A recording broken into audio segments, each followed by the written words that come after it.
I'm really overwhelmed and so grateful for all of you to be here this evening. Thank God this is the last of the things we're doing to celebrate the anniversary. I mean, my gosh, this is worse than a Polish wedding.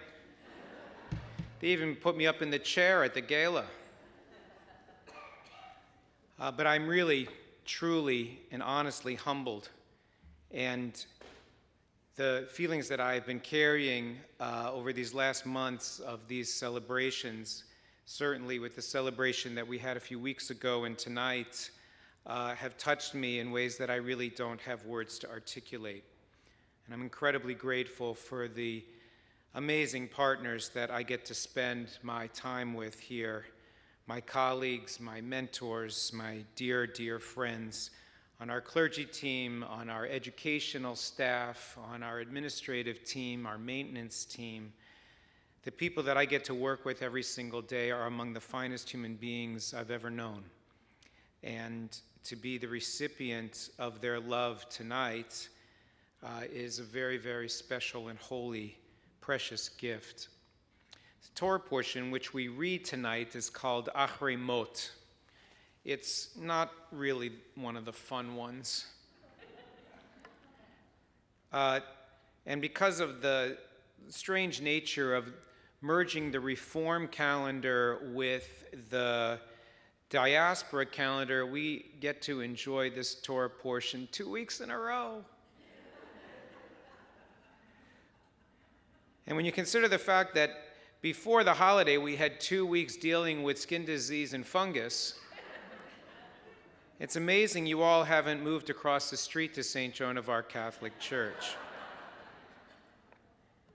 In this week's Torah portion, we learn that following the death of Aaron's 2 older sons, Nadav and Avihu, he is in the midst of an extraordinary moment in his life during which this tragedy has struck.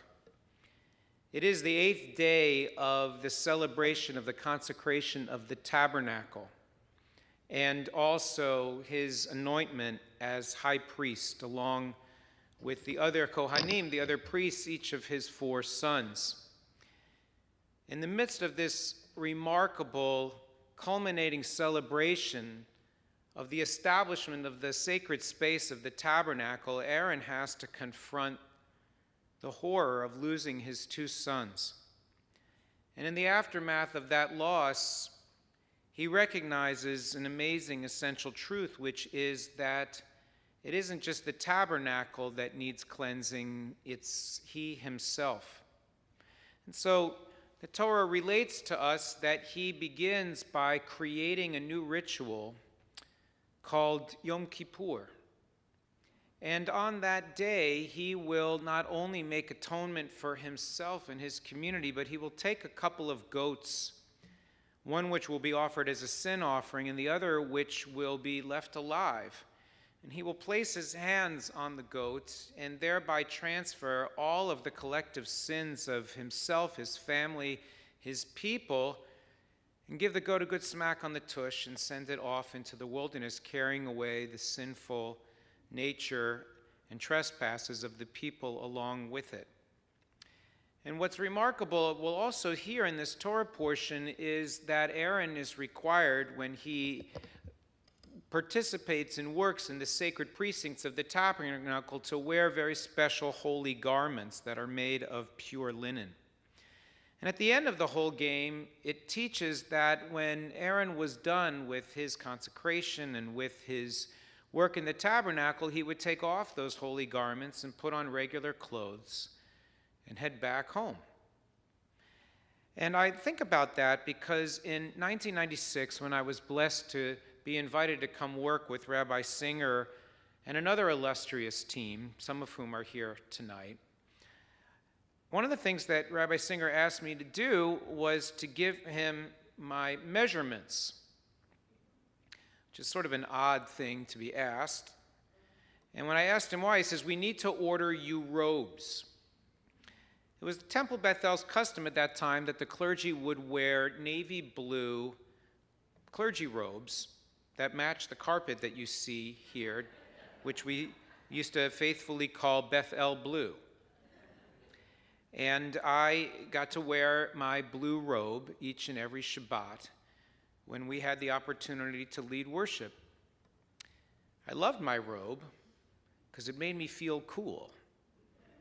For all the years that I was in rabbinical school, my friends who had moved on to other careers would go to like the Colgate Club alumni events, and I would go wearing jeans and a shirt, and they'd go in their business suits because they were coming from work, and they're like, "Dan, what are you doing?" And I go, "Well, I'm in school." They're like, "Still?" So I was so excited to come here and be given a robe because it meant I had a job. It meant I had something important to do. And it was exciting when we would go into Rabbi Singer's office and we would pull our robes out of the closet and we would get ready to go and lead worship. But over time, I came to want to discard the robe.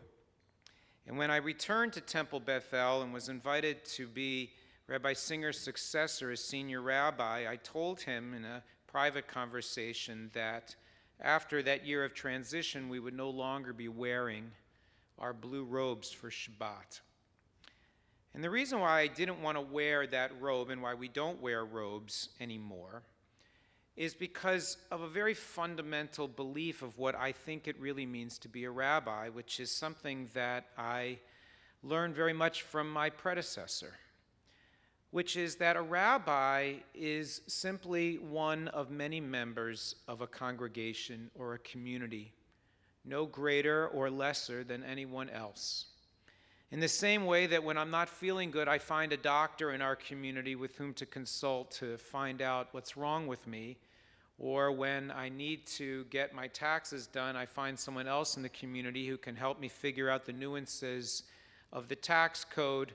And thank God I haven't really needed a lot of lawyers, but I would certainly consult one if I needed. The rabbi is someone with whom to consult because he's spent a lot of time or she has endeavored to learn the riches of Torah and tradition and to be able to learn how to translate text and tradition, the storehouse of our wisdom, over the centuries so that people can make good use of it in learning how to navigate our paths in life. And I didn't like the idea that the robe made me feel apart from the community. In Pirkei Avot, we're taught, Al tifrosh min hatzibur, you shall not separate yourself from the community. And I remember when I was in rabbinical school, I had a mentor with whom I worked who told me, "You know, Dan," she said, "you really can't be friends with your congregants." And I said, "Well, why not?"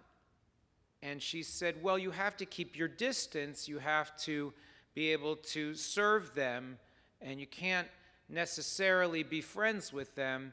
And over time, I realized, though she taught me an awful lot of wisdom during my year as her intern, that was a piece of truth that I rejected.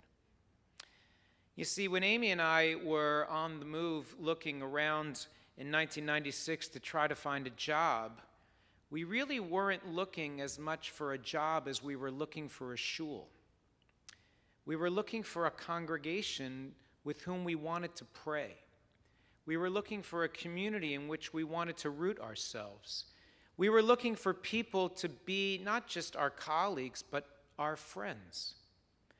And over these last many years that I have been truly blessed to be part of this congregation and community,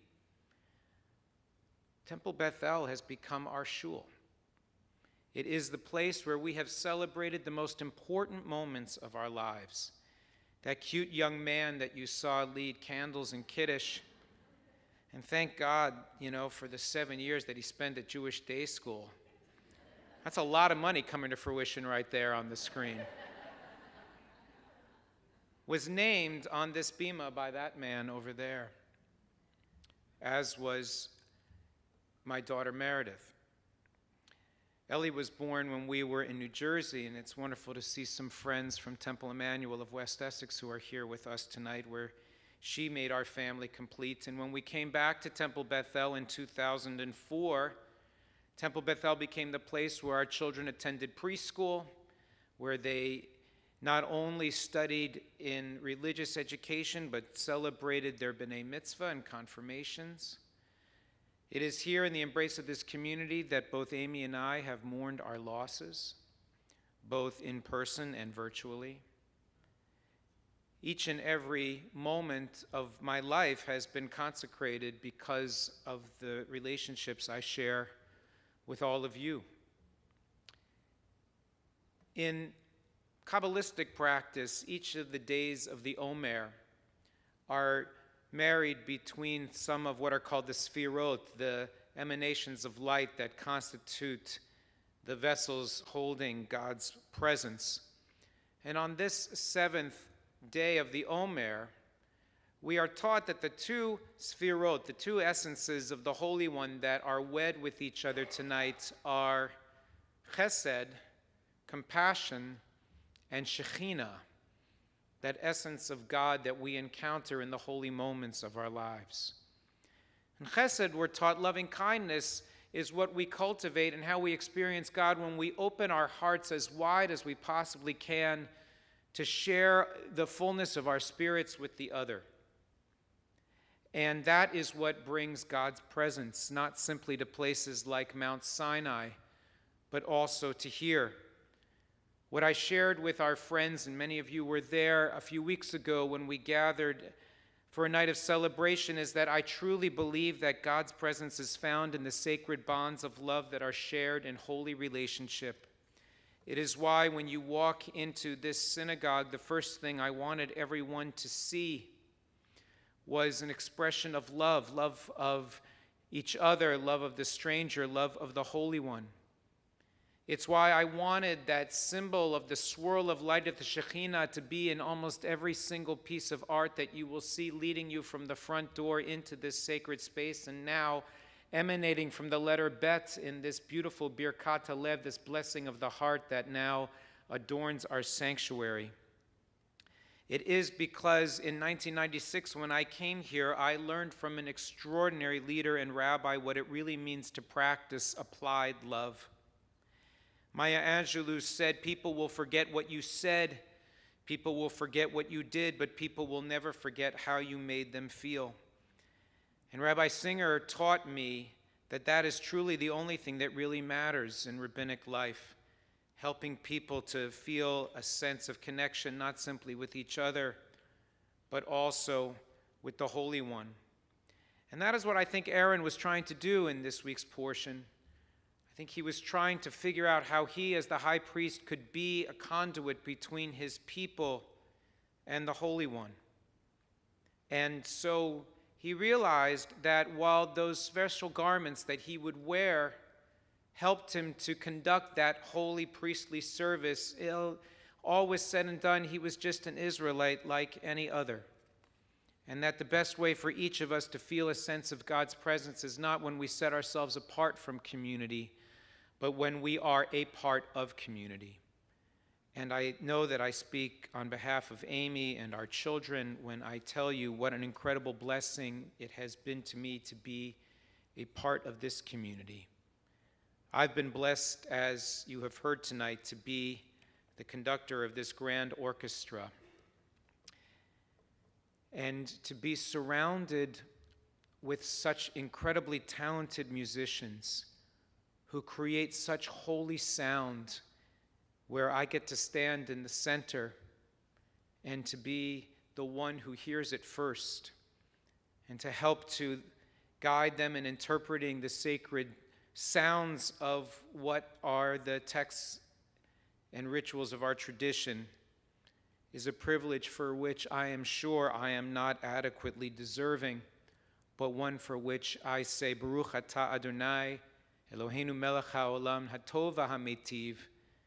Blessed are you, Adonai, our God, ruler of the universe, for all of the God who is goodness and for all the goodness that God has given to me. Shabbat shalom.